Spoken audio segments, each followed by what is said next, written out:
This short film was made using clips from baited remote underwater video footage in the Upper River Medway.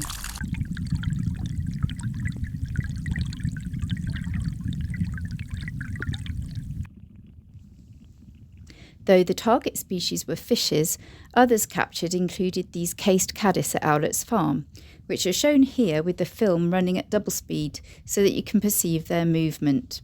These ones have made their cases out of the wood debris and leaves from the riverbed. In the rather polluted River Grom in Tunbridge Wells, here you can see a midge larvae swimming upward in the centre there. And now a bloodworm wriggling its way down. Rather unexpectedly, I also captured a duck from below and just had to slow-mo it to enjoy a second look.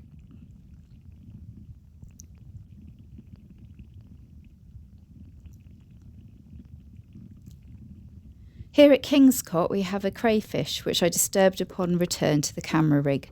I was shocked at how fast it can move. I also captured tiny perch fry.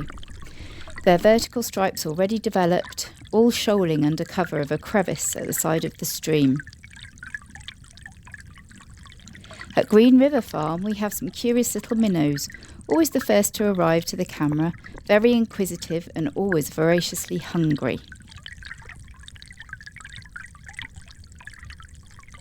In the centre here we have a beautifully camouflaged stone loach at Hodor Farm. This gravel has been purposely deposited as habitat for insects and spawning ground for brown trout.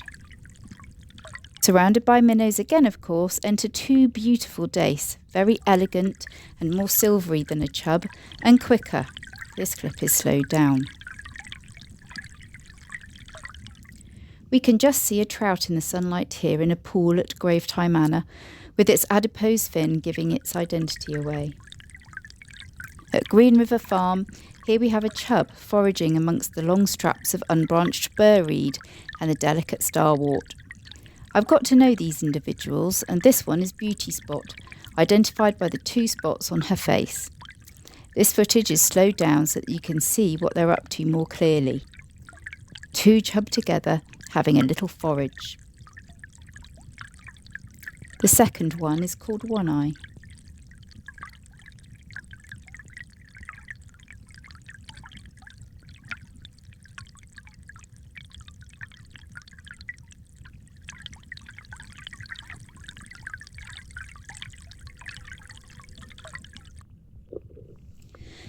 Back at Hodor Farm, we have lots of minnows here attracted to the bait, and two crayfish have just muscled in.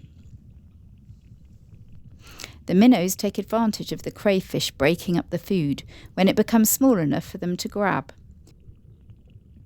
But the crayfish get a little bit frustrated every now and then when they're being mobbed, so you can see them fending the minnows off with their large pincers.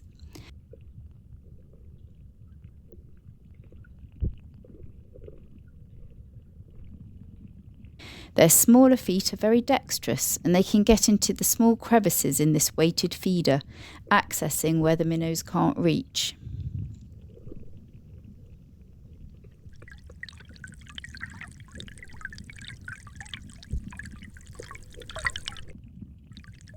Here again in the Grom at Green River Farm, we have the lovely chub called Purity, so called as she's less battle-scarred, perhaps a bit younger. She's foraging on the riverbed there, first for some sweet corn that was left for her, and then for a couple of boilies, a type of spherical bait that I placed there. She's just feeling that boilie in her mouth and then rejecting it. I hope you've enjoyed seeing what's usually hidden from you and learned a little bit more about some of the fishes to be found in the upper reaches of the River Medway.